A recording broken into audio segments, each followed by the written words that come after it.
A very warm welcome to all of you, to the entire panel. आप सभी का स्वागत है इस फेस्टिवल जे तसारने स्वागत करान येते। आज जो भी हम पैनल डिस्कशन करने जा रहे हैं, मैं पहले भी बता चुकी हूँ कि आप सभी सदस्य के रूप में बात कर रहे हैं। एक ऐसा गहन अध्ययन और एक ऐसा गहन विचार यहाँ पर हो रहा है जिससे हम कोशिश करेंगे ये समझने की कि हम सर्वाइवल की बात कर रहे हैं। घर से दूर अलग अलग क्षेत्रों में, अलग अलग जगहों पर, अलग अलग देशों में हम जाकर के बस तो चुके हैं, लेकिन क्या वाकई में कश्मीरी पंडित समुदाय की सभ्यता बच रही है या उस सभ्यता पर कहीं कोई प्रश्न चिन्ह खड़ा है? इसी पर विचार विमर्श करने के लिए आप सब हमारे साथ मौजूद हैं और आप सभी यहाँ उसके प्रतिभागी बन रहे हैं। हमारी कोशिश यही थी कि हमारा पूरा समुदाय और हमारे समुदाय से जुड़े सभी गणमान्य व्यक्ति यहाँ पर मौजूद हों, लेकिन हमारी शायद समुदाय की सबसे बड़ी विडंबना यही रही है कि हम इकट्ठे नहीं हो पा रहे हैं। यकजर छुवार्या कम एसमंस, जो बेताब साहब ने भी कहा और अशाद साहब ने भी और राजदान साहब ने भी कहा कि शायद सबसे पहला प्रश्न यही होगा कि when will we stand united. तो आज के पैनल डिस्कशन को शुरू करने की आप ही सबसे अनुमति चाहूँगी।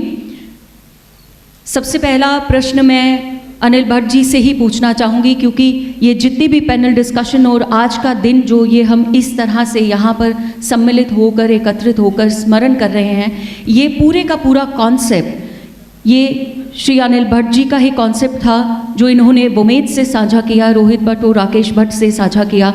और इनकी ये एक बहुत जिसे आप कहें कि एक संकल्पना है इनकी कि कुछ ऐसा किया जाए जिससे हम अपने समुदाय को आगे बढ़ाने की कोशिश कर पाएँ। अब पिछला तो हमारे साथ हमेशा ही रहेगा, लेकिन उस पिछले के ऊपर ही हम रोते ना रह जाएं और आगे किस तरह से हम अपने आप को बचा सकते हैं, ये एक सवाल इनके जहन में है। और उससे जुड़े कई सवाल इनके जहन में थे जो इन्होंने बुमेद से साझा किए और उसी के प्रतिपेक्ष में आज हम ये पैनल डिस्कशन कर रहे हैं। अनिल जी, सबसे पहले आप ही से शुरुआत करना चाहूँगी, क्योंकि it is your baby, the concept is yours. Are we actually surviving? क्या सच में हम अभी भी रूटेड हैं? क्या सच में कश्मीरी पंडित समुदाय की सिविलाइजेशन आगे बढ़ रही है या अभी भी उस पर कई प्रश्न चिन्ह हैं? तो सारनी जो मेरे सामने बैठे हुए हैं सीनियर्स हैं, जिन्होंने हमें राह दिखाई है और वहाँ से इस मुकाम तक लेके आए हैं, चाहे वो हमारे टीचर्स हैं या हमारे पेरेंट्स हैं, उनका कंट्रीब्यूशन है आज जहाँ पे भी हम और जिस कम्युनिटी में जो यंगर जनरेशन उस टाइम थी और जो आज वो एक पेरेंटल जनरेशन में है, तो उसमें सब क्रेडिट जाता है हमारे सीनियर्स को, हमारे पेरेंट्स को। और जब ये क्वेश्चन जो सर्वाइवल का है, सर्वाइवल का जो क्वेश्चन है, अगर हम अपनी हिस्ट्री की बात कर लेते हैं तो 701 साल एग्जैक्टली हो रहा हमारा इस बैटल ऑफ सर्वाइवल के लिए। ये बैटल हमारी 1990 से स्टार्ट नहीं है, ये बैटल हमारी जब शाह मीर सुल्तान बने कश्मीर के, ये तब से बैटल चल रही है। तो बैटल जो है इसके फेसेट्स डिफरेंट चेंज हो गए, इसके मुकाम बहुत चेंज हो गए, इसकी बैटल के ग्राउंड्स चेंज हुए और इसके बैटल के जो डिफरेंट एस्पेक्ट्स है वो चेंज हो गए। और ये बैटल के जो जब हम किसी बैटल की बात करते हैं, बैटल ऑफ सर्वाइवल की बात कर रहे हैं और वो भी सिविलाइजेशनल कम्युनिटी की बात कर रहे हैं, आप हमें समझ सकते हैं जो एक पेरेंटल जनरेशन, यानी अगर हम 7 पीढ़ियाँ पीछे जाएंगे, उस पीरियड में से उन लोगों ने किस तरीके से उस बैटल को उस में फाइट किया और उसमें अपने आप को सर्वाइव करके तब आज मेरा जो ये फ्रेम है, जो यूनिवर्सल कॉन्शियसनेस का जो मेरा ये आईडी है अनिल भट्ट, वो आज जिंदा है, आज ये समाज के साथ वर्ल्ड के सामने है। उसी फ्रेम में वो एक हिंदू फ्रेम में है, एक कश्मीरी पंडित के फ्रेम में है। तो ये क्रेडिट जाता है कि उन तमाम लोगों को जो में हमारे प्रेडिसेसर, जो हमारी और उनका जो चाहे वो उस बैटल की बात करें या उसके सर्वाइवल के डिफरेंट एस्पेक्ट्स की बात करें या उनके चेंज ओवर टैक्टिक्स की बात करें, सर्वाइवल ऑफ द फिटेस्ट की हम बात करें, इसमें साइंटिफिकली भी प्रूव हो गया है कि कैसे। और अगर हम इसमें माइक्रो न्यूक्लियर एनालिसिस करेंगे कि हम कैसे सर्वाइव हुए, कि वो बहुत बड़ी एक हिस्ट्री है। लेकिन वहाँ से लेके हम 90 तक की बात करें, 90 से के बाद में जो हमारे पेरेंटल जनरेशन या ग्रैंड पेरेंटल जनरेशन, 3 जनरेशन हम वहाँ से उस पीरियड में आए थे, यानी इनफैक्ट 4 जनरेशन भी थी कुछ। तो उस पीरियड में उन्होंने घर बार छोड़ दिया, उन्होंने अपने जॉब्स छोड़ दिए, उन्होंने ये नहीं सोचा कि हमने जाना कहाँ है, क्योंकि उनकी जो एक्सपीरियंस थी over the period of time, क्योंकि उन्होंने एक जो छोटी सी माइक्रोस्कोपिक कम्युनिटी थी उसको सरवाइव करवाना था, उन्होंने कुछ भी नहीं देखा। और उसके बाद में हमारा ये दूसरा जो आयाम स्टार्ट हुआ जम्मू कश्मीर में, जो जम्मू में या डिफरेंट पार्ट्स ऑफ कंट्री में, उस बैटल में, चाहे वो हमारे टीचर्स हो, चाहे हमारे एज ए स्टूडेंट हम थे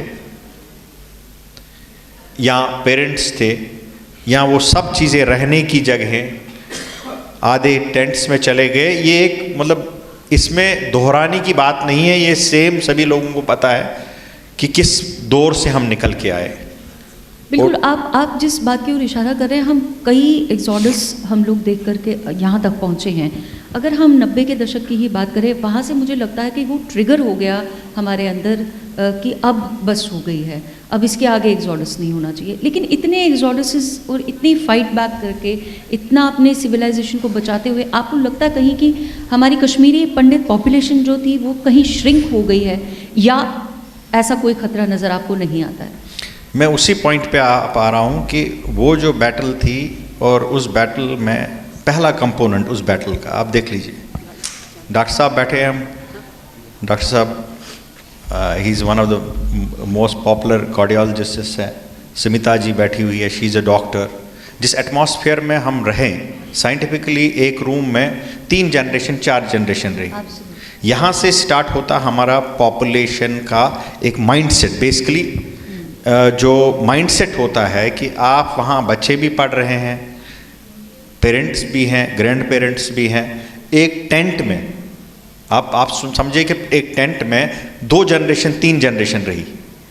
और हमारे जो डॉक्टर्स है उस time, I still have reported those stories, जो मेंटल हेल्थ प्रॉब्लम्स थी, जो उस पीरियड में एक set of doctors, in fact Shri Bhatt जो उस पीरियड में एक हेल्थ केयर ऑर्गेनाइजेशन भी बनाई थी जिसमें बहुत सारे डॉक्टर्स भी, उनके रिपोर्ट्स है, इवन डॉक्टर सुशील राजदान जी का रिपोर्ट्स हैं कि किस तरीके से पॉपुलेशन उस टाइम और मेंटल हेल्थ इस कम्युनिटी को डिवॉर्व कर रहा है, मतलब खा रहा है। तो वहाँ से चल के जो एक सिचुएशनल प्रॉब्लम थी हमारी, देखिए 2 चीज़ें हैं। एक सिचुएशनल प्रॉब्लम थी हमारी वो, क्योंकि हमारा स्टेट ऑफ अफेयर्स था, हम कोई कैंप में रहता था, कोई एक रूम में रहता था और कोई टेंट में रहता था।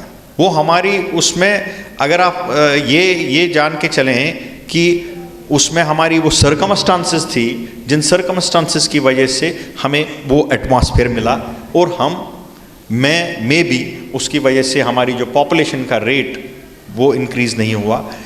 लेकिन उसके बाद में जब आज की बात हम करके लेते, देखिए 3 जनरेशन्स हैं, 3 जनरेशन में जब हमारे पेरेंट्स की बात करें, उनके 4-4, 5-5 बच्चे हुआ करते थे, लेकिन उनकी आमदनी जो थी, रिसोर्सेज जो थे, बहुत कम थे। और मुझे ये मतलब hats off, standing ovation to our parents, उन्होंने उन सभी बच्चों को एंड दे सब कुछ बनाया और इस मुकाम पे पहुंचाया कि they are shining in rest of the world. और एक मुकाम पे एक कश्मीरी पंडित का हर एक जो एक सोल्जर है, एक जो बच्चा है, उसमें एक पूरे उस इंफ्रास्ट्रक्चर को चलाता है, चाहे वो प्राइवेट सेक्टर की बात करें या गवर्नमेंट सेक्टर की बात करें या फॉरेन कंट्रीज़ की बात करें या रेस्ट ऑफ स्टेट्स की बात करें। तो वहाँ पे उन्होंने एक्सेल किया। The credit goes to the elder generations. अब जब उसी जनरेशन्स की बात है, उसने अपने बच्चे को शादी की लेकिन जब मैं बहुत सारे लोगों से हमसे मिलते हैं या मैं किसी के घर जाता हूँ, एल्डर जनरेशन्स का जो दिल का जो हुबाब है ना, उसने वो शादी की बच्चे ने, बच्चे के शादी करने के 5 साल बाद भी बच्चा नहीं रख रहा, जबकि उसकी रिसोर्सेज, मतलब उसके फादर के रिसोर्सेज अगर 10,000 रुपये थे, उसने 3 बच्चों को पाला या 4 बच्चों को पाला, और उसके पास 10 लाख रुपए की पैकेज है, but he can't sustain 1 child. 2 child की तो बात ही नहीं है। लेकिन सबसे बड़ा आज की डेट में जो हमारा कंसर्न है, जो पॉपुलेशन अगर हम देखें, एनालिसिस जो करें, जिसमें बहुत सारे कुछ लोग अभी रिपोर्ट्स भी प्रिपेयर करेंगे, I think in next 3 to 4 months इसका एनालिसिस और एक रिपोर्ट भी आ जाएगी कि पॉपुलेशन का जो पूरा वर्टिकल एंड हॉरिजॉन्टल जो उसका पूरा प्लान है वो किस तरीके से गिर रहा है। And may be in next 30-40 years में आपका पॉपुलेशन इतना घट जाएगा कि ये हांगुल जो हम बोलते हैं, या कोई भी स्पीशीज़, उसको बचाने के लिए आपको पारसी, गवर्नमेंट ऑफ इंडिया को पारसी प्रोजेक्ट्स जैसे लॉन्च करने पड़ेंगे, because you have to survive a community. Absolutely. तो so it is very important जब हम कल्चर की बात करते हैं, जब हम एकेडमिक्स की बात करते हैं, जब हम किसी भी और सेक्टर की बात करते हैं, जैसे हमने कहा कि 3 P's की बात करें, policy, planning and perspective, and these are decided by the either by the legislative system और academics or call it executive, and then it is the judiciary, and 4th media भी है, which is not the exactly the 4th pillar, but उसने उसको as a watchdog बनाया है, that's why। so एक question जो होता है, क्या हम इन तमाम चीज़ों में वापस आएंगे?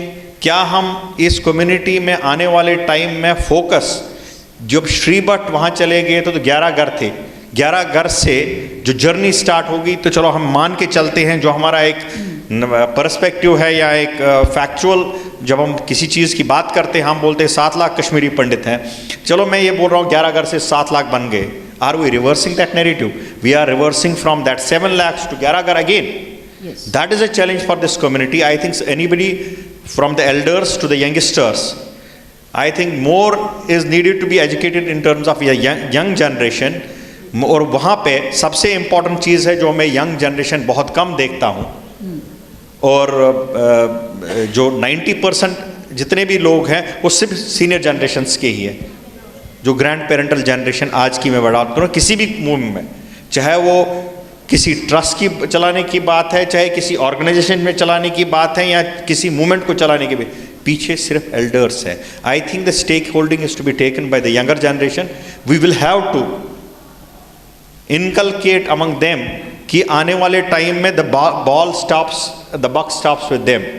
सो मेरा ये हमेशा है कि एक मूवमेंट या किसी भी तरीके से ये education should start from your own home, कि इस चीज़ को कि क्या हमारा जो सर्वाइवल है, जब हम 90 की बात सर्वाइवल की बात कर रहे हैं, आज हम उसी सर्वाइवल की बात कर रहे हैं, और उसमें हमारा एक ही एडेड पॉइंट है, वी आर प्रॉस्पेरस। बिल्कुल, एवरीबडी इज सेटल्ड। सर्वाइवल की बात करें तो जनरेशन आगे बढ़ना, ये भी सर्वाइवल का एक सेकंड स्टेप होता है। सर्वाइवल तभी आप सस्टेन कर पाएंगे जब आपकी जनरेशन आगे बढ़ेगी। तो जनरेशन को बढ़ाना, जहाँ आपका इशारा जा रहा है, ये है कि हम जनरेशन्स को आगे बढ़ाने की कोशिश में नहीं है। Family planning is good, but plan your family so that you can take up your next generation as well. So the stakeholders are the youngsters, and the families are responsible to educate them.